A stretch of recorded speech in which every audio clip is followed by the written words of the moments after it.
Now,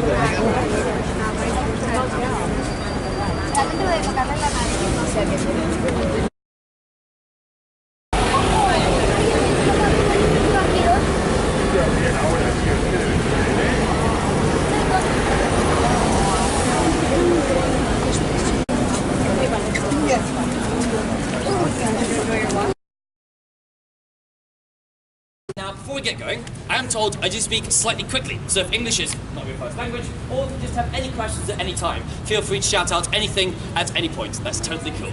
Though a lot of people do find it very hard to understand my rich, raw and authentic Scottish accent. So again, any questions at any time, totally fine. Also, it seems very silly to say such an intellectual bunch of witches and wizards such as yourselves, but we'll be crossing the road 2 or 3 times throughout the tour. And it's quite a busy city, so do be careful. But since we're here, ladies and gents, as real-life witches and wizards, it seems only fitting at this point in the tour if I was able to teach you all just a little bit of magic. So I have here some magic wands stolen from Mr. Ollivander, with a big swish and a big flick, and it's all shouting the phrase Rossio Lumus. The pedestrian traffic lights will change from red to green, allowing us to cross the road safely. This is very real magic and does work 100% of the time, every single time. I think you guys would be flabbergasted by quite how spectacular and powerful this spell is. So if you have a wand, raise it nice and high. If you've got an umbrella, raise it nice and high. If you're really powerful like me, just mine, and then we'll all do a swish and a flick and shout Rossio Lumus as loud as we can on 3. Rossio Lumus on 3. 1, 2, 3. Rossio Lumus. Even louder. 1, 2, 3. Rossio Lumus. Thanks for that enthusiasm, guys. That's wonderful. It's great to see 40, 50 people so willing to abandon their collective dignity. The black outline of a small church was visible. So 10 points to whoever can tell me which book that comes from. Any ideas? Goblet of Fire. Goblet of Fire, heard it right there. I didn't even notice how spectacularly dressed you are, my friend. That is excellent. Have you even got the mask? Even got the mask. That is ferocious. I love it. So I should say, I am a Slytherin. I'm a proud Slytherin. But I like to give points where they're due. I'm guessing you're a Slytherin as well? Yes. 10 points to Slytherin, where Harry encounters Voldemort in his human form for the first time. And it may not surprise you guys to learn, perhaps you've taken a ghost tour in the city, you'll know, whoops, this is supposedly one of the most haunted graveyards in the United Kingdom. And that Jk Rowling used to come into this graveyard in the summer months when it was relatively dry weather like this, and she would take inspiration from everything around her. This graveyard was the direct inspiration for that graveyard, the graveyard of Little Hangleton, when Jk Rowling was working as a secretary in Manchester, in the north of England, a bilingual secretary in French and English for the charity Amnesty International. The story goes that one fateful day in the year 1990, Jk Rowling was stuck on a train between Manchester and London to visit her mother, and this train was delayed by 4 whole hours. So she looked out the window and she saw a field of cows. Not a particularly magical sight, but she describes it as an epiphany. The characters of Harry, Ron and Hermione, and the idea of them going to a wizarding school just burst into her head, fully formed, for it was like magic. And so not having a pen or paper to hand, the story goes, as she just sat there for ages stewing away at these ideas, these embers that would eventually become Harry Potter. But folks, she didn't put pen to paper in any formal structured sense until 1994. It's 4 years later. So the period of 1990 to 94 was very exciting, but a turbulent one in Jk Rowling's life. She moved all the way to Portugal to teach English as a second language to Portuguese students, and this is where she married her first husband and gave birth to her first daughter, Jessica. I say her first husband, this marriage famously didn't last particularly long, which is why then she moved right here to Edinburgh to be close to her younger sister, Diane, who just happened to be living here in Edinburgh at the time, and still does to this day. Much like Jk Rowling, Joanne herself also still does. Jk Rowling still lives in Edinburgh. And folks, I've been running these tours for 5 years now, and Jk Rowling has still not come on one of my tours, sadly. And then finally, she gave herself the task of just 1 year to write the first book. Just 12 months. And eventually, in 95, it was finished. And finally, in June 1997, it was published. Harry Potter and the Philosopher's Stone. Or Harry Potter and the Sorcerer's Stone, if you're wrong. We can all see this, sacred to the memory of Thomas Riddell, Esquire of Besborough. Thomas Riddell, Tom Malvolo Riddle, I am Lord Voldemort. This is Voldemort's grave. Very exciting. Now, the first thing noticed about this grave is not the plaque itself, but rather the ground that surrounds it. If you look anywhere else in the graveyard, you see there's grass. Underneath your feet, though, there is this huge river of mud, because tens of thousands of people come here every single year to visit this man's grave, to pay tribute to the Dark Lord, and to duel in front of his grave as well. If you come here at midnight on October 31st, on Halloween, you'll see hundreds of people with capes and sticks dueling in front of this man's grave. Now, I do have a quick question for you guys. I'm going to go with 100 house points for this one. Does anyone know why the name is different? It's Thomas Riddell here, it's Thomas Riddle in the books. So a slight difference in spelling. Can anyone think why she might have changed the spelling of this man's name? That is completely correct. That is half the reason. 50 points to Slytherin. It is half the reason to accommodate that famous anagram. Tom Marvolo Riddle, I am Lord Voldemort. It just wouldn't work with this extra L at the end. The other half the reason is the word riddle is an actual English word. That's not quite how you spell it, so she simplified it to the actual English spelling of the word riddle to literally give his name a more mysterious and enigmatic quality. Jk Rowling is incredibly literal with lots of her names, as you guys may well have noticed. Marvolo, though, his middle name, is a constructed name, purely invented to help make the anagram work. As far as we're aware, we don't think there's ever been anyone called Marvolo in the history of the English language. So it's not a perfect anagram, but nevertheless, in all 75 languages that Harry Potter has been translated into, you'll almost always find that the anagram, Tom Marvolo Riddle, I am Lord Voldemort, is slightly different. Has anyone here read Harry Potter in a language other than English? What languages? Dutch. My Dutch pronunciation is horrible, but I believe it's Matem Asmodum Filien, I believe. Any more? Chinese. Well, Chinese was very difficult to translate because, as you will be aware much more than me, I imagine, Chinese has an alphabet, has symbols to represent each word. So the idea of an anagram, rearranging letters, as a very crucial plot point, which Chinese has an alphabet, was a huge stumbling block for the Chinese translators to work around. So what the Chinese translators of Harry Potter had to do, I believe, is they had to write the name Tom Riddle and give it a completely arbitrary name in Chinese, and then Lord Voldemort, a completely random name in Chinese, that explained all of this in a huge footnote at the bottom of the page. It was the only way to work around that one. Speaking of footnotes, though, if you're particularly eagle-eyed, you may well have noticed here that Thomas Riddle is buried here with his son, also called Thomas Riddle, much like there was a Tom Riddle Jr. and a Tom Riddle Sr. in the books. So we actually get two characters' names from this gravestone. In the books, of course, Tom Riddle Jr. was the original Lord Voldemort and even killed his own father in the pursuit of dark magic. So if there's a real Lord Voldemort, it is this man, not this man. However, very fair play, these gentlemen, they were not evil men at all. They were, however, incredibly wealthy. They were descended from a baron whose name was Walter Riddle, and the remnants of his legacy can still be found in an alleyway off the Royal Mile called Riddell's Court. It's that same very famous and wealthy 15th century Edinburgh family that these Thomas Riddells are descended from.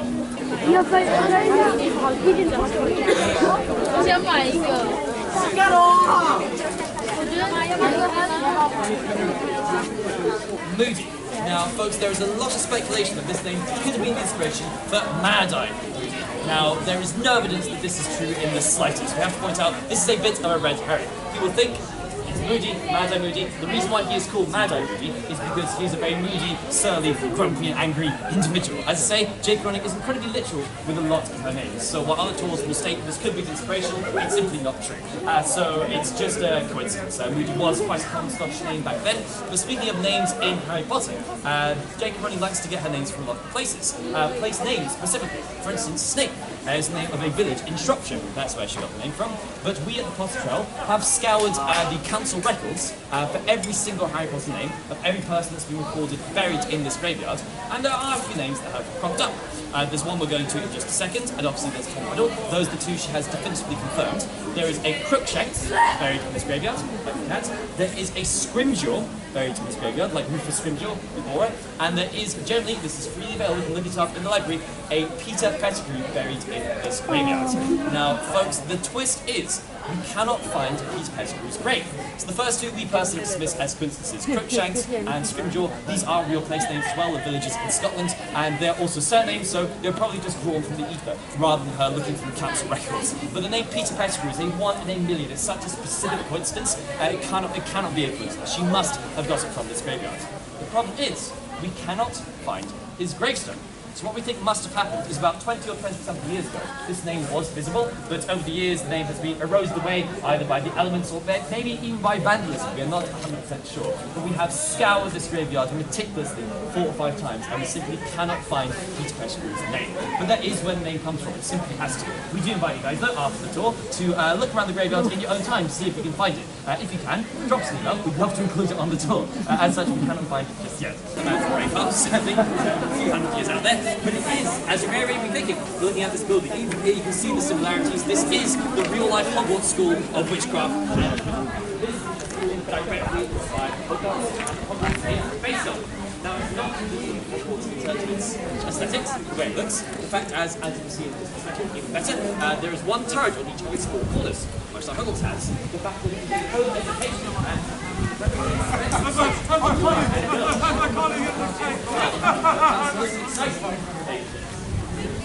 houses, which correspond in colour to the 4 Hogwarts houses. There's a red house, a blue house, a green house, and a yellow house. Lovely stuff. First, feel free to gather you guys nice and close so you can all see. Here we have it, William McGonagall, poet and tragedian, died 2nd of September, 1902, very near this spot. You notice not in this spot, because this graveyard is so old, 450 years old in fact. We don't know exactly in this graveyard where this man is buried, so they just stuck a plaque in the corner, basically. But yes, William McGonagall, of course, the namesake of Professor Minerva McGonagall, the Transfiguration teacher for all the books and films. This is where we get the name McGonagall from. This is exposition fact. Up until about the year 1997, there was a bench situated right there on the second row of concrete blocks. Jk Rowling used to sit on this bench and look at this plaque. She adored the name McGonagall. She wanted a Scottish name for her Scottish character. McGonagall sounds very Scottish, so she took it from here. But as it happened, she was also aware of who William McGonagall was.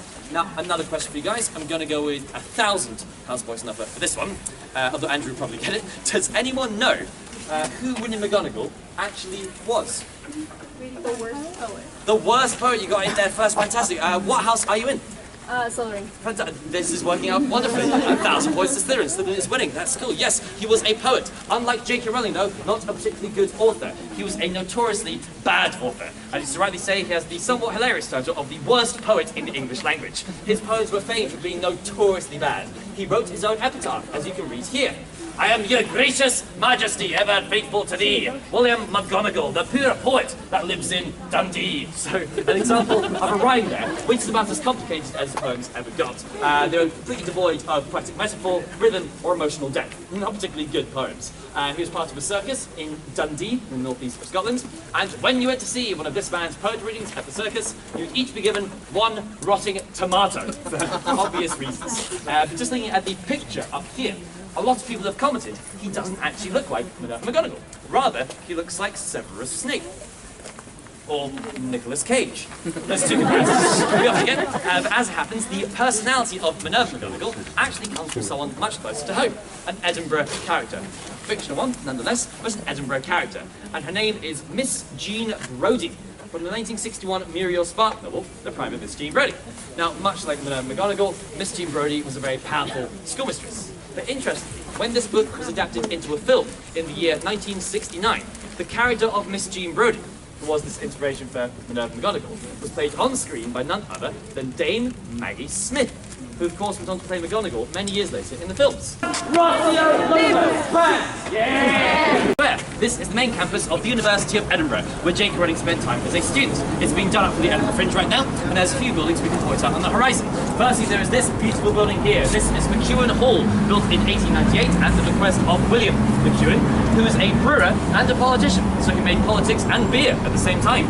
Dangerous combo. It's also the main graduation venue of the University of Edinburgh. You can only step out of the front door of this building when you graduate from Edinburgh University, as I have done once. Jk Rowling, however, has done it twice. She's twice as good as me. She holds 2 degrees from Edinburgh University, but not her first degree. First degree is from the University of Exeter in the late 1980s in French and classics. She had applied to Oxford to study English literature, but Oxford University rejected her, which now seems ridiculous as she is the best-selling author in the history of the English language. Her second degree overall, first from here, was a PGCE.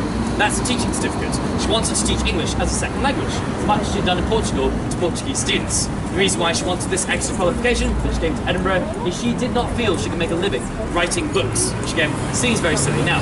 And her second degree from here, third overall, was an honorary degree for services to English literature, which makes slightly more sense. Now folks, I do have another question for you guys. I'm going to go with 10,000 house points now for this one. Let's see if Stephen can get it again. Does anyone know what the letter K in Jk Rowling stands for? You got there just by everyone else, Andrew. Yes, it is Kathleen. Very good. So another 10,000 to Slytherin, my favourite. So yes, it is Kathleen. This comes from her grandmother. A lot of people think it was Joanne Rowling, as in no middle name. But that is what she was born. She was born Joanne Rowling, no middle name. When her publishers, Bloomsbury, in 1997, said they would publish a book, they said there was no way they were writing the name Joanne Rowling on the front cover because it was a woman's name and therefore teenage boys wouldn't read it. And now, this is obviously disproven massively, immediately, but Jk Rowling was not in a position to argue, so she paid £50 to legally change her own name from Joanne Rowling to Joanne, as you rightly say, Kathleen Rowling, which comes from her grandmother. But folks, where do we get the name Potter from? Well, if you look over here, you can see we have a shop called the Potter Shop. Now folks, there is a theory that Harry Potter actually gets its name from the Potter shop. This theory is difficult to prove because the Potter shop opened in the year 2012, so it's a bit of a stretch, but it is related. So the Potter shop is a University of Edinburgh shop, it sells hoodies and sandwiches, and it's named after this building here, as you can see, called Potter Row, which is also the name of the ancient street behind this building. Okay folks, so welcome to the most glamorous location on our tour. It's a student hall of residence and an underpass. And we come here for a couple of good reasons. Firstly, as you can see, the street is called Potter Row. The actual street goes down that way. Now Potter Row, the street, takes its name from the 15th century row of potters. Clay potters used to have their shops on the street. As to where the name Harry Potter comes from though, to understand this, perhaps go back not quite as far as the 15th century, which when Jk Rowling was a young girl living in Gloucestershire, the southwest of England, was next to Wales. She wasn't born into a particularly wealthy family, the way she describes it at least, as her parents didn't have enough money to buy her or her younger sister Diane expensive toys. And so what Joanne, Jk Rowling, used to do for Diane, her younger sister, was invent stories and characters instead. Now, one such character she invented for her younger sister was the first character she ever wrote about, and was a rabbit called Rabbit. Other character she invented for her sister was a bee called Mrs. Bee. So her talent for naming characters has evolved slightly since then. The two more characters she invented for and with her younger sister Diane were characters they used to dress up as in their garden in Gloucestershire. They used to tie bedsheets around their shoulders and pretend to be a witch and a wizard. And they used to play this game with two childhood friends of theirs who lived on the same street. And the names of this witch and this wizard were Ian and Vicky Potter, named after these two childhood friends. Now folks, we can't really know for certain why Jk Rowling and her younger sister Diane played this game with their two friends Ian and Vicky Potter and named this witch and this wizard character after them. But they spent years in their garden playing as this witch and this wizard, who in their minds were next door neighbours. And so when Jk Rowling came to Edinburgh to study, interestingly, on the street of Potter Row at the Old House of Education, her teaching certificate, she felt it was only fitting her magical protagonist should have the surname Potter, after two magical characters that meant so much to her childhood with the name Potter. And we can't rule out the theory, ladies and gents, that is sometimes given to us that Potter Row didn't spark some dormant memory in her mind, but it is unlikely. It's probably a mistake coincidence. What is not a coincidence though, folks, and it's the real reason for bringing you guys here specifically, is the fact that this underpass looks exactly like the one where Harry and Dudley are attacked by Dementors at the beginning of the fifth film. Now, as I was saying to a few folks earlier in the tour, while none of the films were shot in Edinburgh at all, we do know that this underpass inspired the one in that scene. And this scene, in fact, because we know this for a few reasons. Firstly, it's the only underpass in central Edinburgh, it kind of has to be, but more convincingly, Jk Rowling used to walk underneath this underpass twice a day to go to and from Alex on Potter Row to our next location on the tour. Thirdly, she was an executive producer on all the films. It's had a direct say in not only the casting choices, but also the location shots and art style of each individual scene.